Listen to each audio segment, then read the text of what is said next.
சகோதரியே, உன்னை குறித்து யாருக்கு கரிசனை இருக்கிறதோ இல்லையோ, நீ படுகிற வேதனைகளை யார் கண்டு காணாமல் போனாலும் சரி, உன்னை நேசித்து உன் நிலையை மாற்ற இங்கே ஒருவர் இருக்கிறார். அவதான் நான் அறிவிக்கிற இயேசு. அவதான் நான் அறிவிக்கிற இயேசு.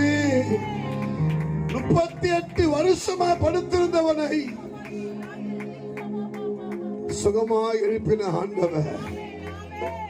எத்தனை வருஷமா அனுபவிக்கிற தெரியல கஷ்டத்தை. இந்த வருஷம் மாறும், அடுத்த வருஷம் மாறும், நிறைய வருஷத்தை நான் கழிச்சுட்டு ஆண்டவரே என் வாழ்க்கையில எப்ப மாற்றம் வரும். நிறைய சாட்சிகளை நான் கேட்கிறேன். என் வாழ்க்கையில நீங்க செய்யற நன்மையை நான் எப்பப்பா சொல்ல போறேன்?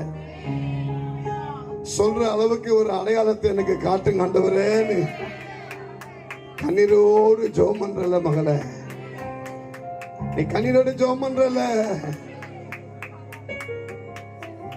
நான் நிமிர்ந்து சொல்ற அளவுக்கு அற்புதம் நடக்கும் ஆண்டவரே.